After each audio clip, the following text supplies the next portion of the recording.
Hey everybody, what's up? What's up? Good morning, good afternoon for me. I'm coming at you today.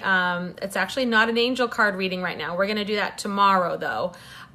This is a little bit of a lesson today. I'm teaching it because I saw this video that I absolutely loved, okay? And I thought I had something really cool about limiting beliefs. So I'm going to share this with you because I love it, but I'm going to share this out to my personal page first. Hold on. Bear with me. Okay. Awesome. Hey, Dawn, how are you? All right, so I'm going to turn this light off on my computer. All right, it was kind of bright, right? All right, so I saw this great video today, and I wanted to share this with you because I think a lot of us deal with limiting beliefs. Now, I'm working right now with my clients and my tribe on the Soul Warrior Cleanse, which is basically like a positivity challenge. So it's like taking negative thought patterns, taking things that creep up on us every day in our thoughts, when we come up on situations, when we get triggered, even like just random thoughts that pop into our head. We're always having thoughts. And it's what we do with those thoughts, right? What those thoughts are can actually like dictate our day, right? How our day feels, how it goes, what we say, how we show up in the world, and how we see everything, right? So we want to make sure we're aware of them. So the Soul Warrior Cleanse, we've been like, this is hard work, right? It's like challenging us to notice, be aware of, and then redirect, right? Redirect it into more empowering or positive thoughts, okay? And I'm telling you, it's no easy business. And so it's a 7-day challenge. And if you have a negative thought for longer than 60 seconds, you go back to day one and start all over again. And let me just say that I think most of us in the group, if not all, have gone back at least once. So it's been eye-opening because even those of us who are coaches, okay, we've been doing this for years. We've been doing personal development for years. It happens still, right? Because those limiting beliefs, I do believe that in our culture, especially here in America, America is what I know, that's where I live. So I don't know how it is in other countries, but here it seems like we are kind of conditioned to be attracted to drama, to negativity, to pain and suffering. And so we get used to that. And I think we develop we look for it sometimes. We're so used to it. And our families, I think, have passed this down, right? So it's not easy. It's been ingrained since childhood. And we form these beliefs about ourselves and the world early on that sit in our subconscious. So even if, and they'll come up at random times. Our subconscious mind is kind of there to protect us. It's like it protects us from getting hurt. Like it's kind of our ego, a little bit of that ego protection. Like back in the day when our ancestors were getting attacked by animals like tigers and things, they had that fight or flight. They had to have that mechanism was there to protect them, to keep them from being harmed. Now in 2018, now modern people, that mechanism still exists, but it's more of a perceived threat. It's not really usually a real threat, right? Because we're not, being chased by wild animals every day. We're not living in survival mode. Like back then, people had to you didn't farm the food, you didn't do certain things, your family could be in danger of, dying and not surviving. So people were in survival mode. They had that fight or flight for a reason. They had that ego to protect them. Now, the fear comes from what we think our ego thinks are threats to our existence, but they're really not most of the time, right? They're not. They're just things we get afraid of that really are not going to harm us. We're either afraid of what other people will think, we're afraid of being rejected by other people, we'll be afraid of not fitting in or not belonging with people in our world.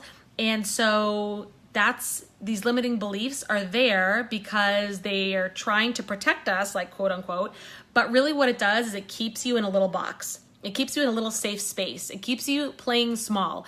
And I know so many people deal with this, and throughout life, like if you get into like where I am in 30s and 40s and beyond, you get frustrated. Like your life feels like you're like, oh my God, time's flying. Like time's flying. What have I done? I had these dreams. I had these hopes.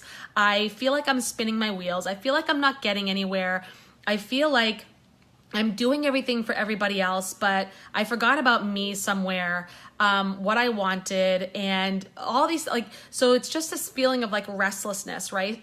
Anyone feeling that before, or have you felt in your life where you're just it's like life is going by super fast and there's nothing you can do about it. And people feel like hopeless about it and out of control. And when they try to make changes, you know, your ego, subconscious limiting beliefs keep creeping up on you. The same stories that you can tell yourself in your mind, like, oh, you're never going to succeed at that.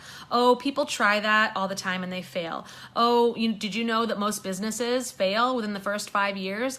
Oh, only people who have money can do that. Oh, even if I had that money, I wouldn't know what to do with it. Oh, people always, I know that people have great relationships, but I don't think I'm meant to find my soulmate. I'm not good in relationships, or all these different stories that come up, and we all have them. Okay, so nobody be hard on yourself. No, it's not right, wrong. You're not wrong. Nothing's wrong with you. You're not broken.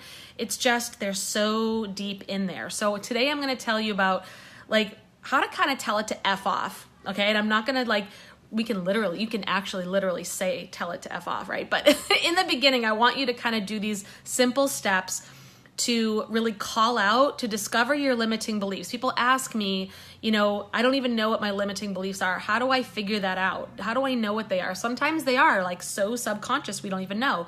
So I would say the first step is to call it out for what it is. So whenever you are finding yourself making an excuse of why you can't do something, or why something didn't work out, or why, you're not moving forward with something that you've always wanted to do, you find those repeated stories in your head. This always happens to me, or I wanted to try this when I was younger, but it's too late. Oh, because I'm too old, or because I'll do it when my kids are older, or I'll do it when I lose 10 pounds, all those things.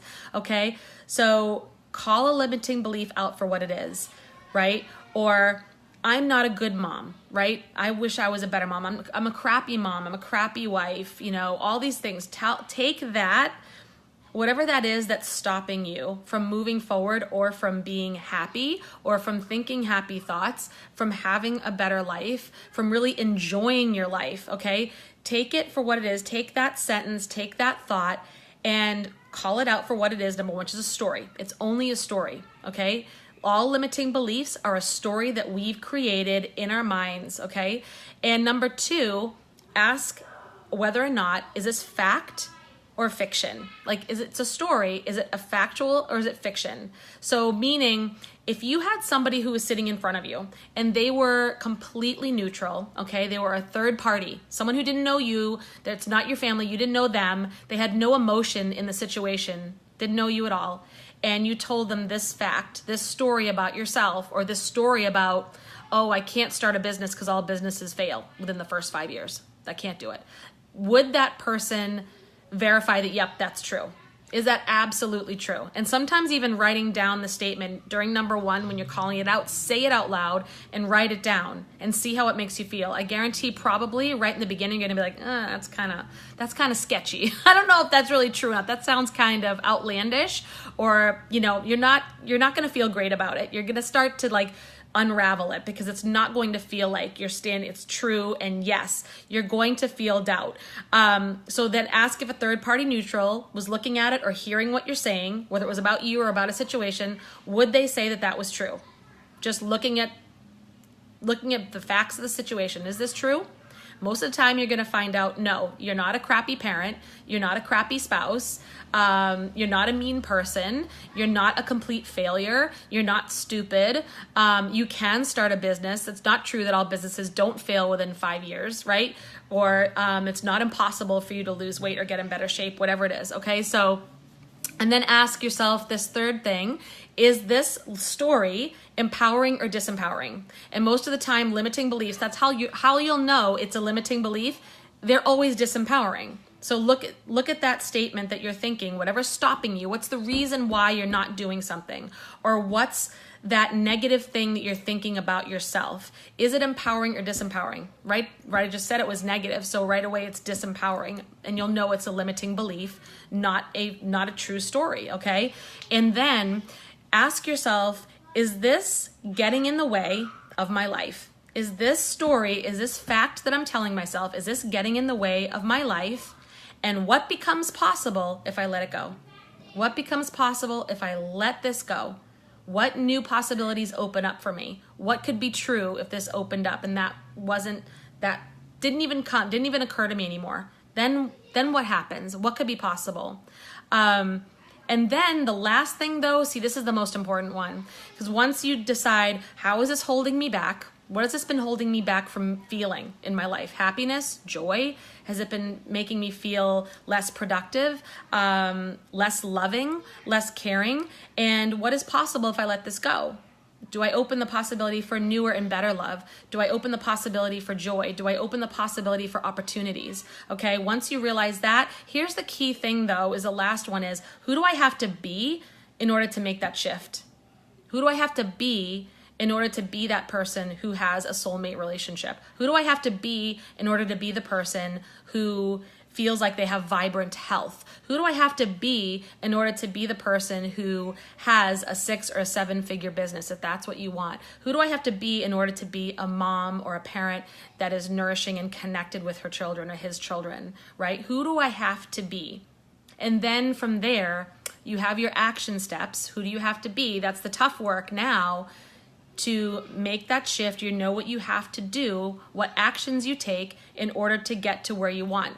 So that was kind of the steps that you can take. They're pretty simple to decide, is this a limiting belief? And yes or no. And then number 2, how do I now move from this belief into action in order to reverse this, in order to get rid of it and step over it and step past it? So I heard that on a video today and I thought it was really helpful and it was really pretty simple. So I loved that. And one of the best ways to get help with this though, this is not easy. And I'm going to say this is not easy work to do alone. This is why it's so great to have a coach. I've had a coach for a long time. I've always had either a mentor or a coach around me. And I have no problem investing in myself. Yes, I do, often like pretty large amounts of money to get past and unravel these things, because the coach can help you, because those limiting beliefs are super sneaky. Like you might have this limiting belief come up when you're trying to start your business, and you think, okay, I unraveled it, I got this, I saw it, I changed it. But then it might come up wearing a different mask in your relationship with your partner and still try to hold you back, because ego and subconscious limiting beliefs die hard and they will come at you full force and in every area of your life to try to hold you back and keep you safe and keep you small. So you having a coach can really help to reflect back to you when you're kind of falling for this limiting belief again, when it's creeping back up into your consciousness and when it's affecting your life in a different way. Your coach can come back and say, let's revisit this again. Is this a limiting belief? Is it a story? Does it have fact? Or is it something like, and when did this start? It's good to look back even. And when did you start to, but that's a whole other video. Like, when did you start to believe this? That's some of the process that I go through with my clients or my tribe members when I dig deep like that, is, to find out where did this come from? And really try to unravel it from there and make permanent change, because we can. That's the beautiful thing. No matter what your childhood looked like or what was spoken over you or what beliefs were planted within you, you can absolutely unravel and make those changes and, totally change your life. Absolutely. So always believe in that and have faith in that. But a coach is phenomenal for helping you through this. It's not easy work to do alone, right? Because it takes time to unravel the beliefs we just really have been programmed with over years. So one way, and I will say, anyone who's out there, we're doing the Soul Warrior Cleanse. This is an ongoing program. If you're interested in this, message me, and I can let you know how to jump in. And it's so economical. I mean, I'm talking about, yes, I've invested a lot of money in myself, but I have created coaching programs where you don't have to do that, because I so believe in this work, okay? And I so want to bring it to as many people as I can. So contact me, ask me, message me, or comment below and we can chat about it. So that's about it. Tomorrow, I will see you all for an angel card reading. If you want to be on my email list and get your own angel card to email, go to jenrapinian.com and grab yourself your daily message from the angels. And yeah, so that is it. So I hope that was helpful to you, and comment below if you have any questions, and I will see you in the next video. Have a blessed day.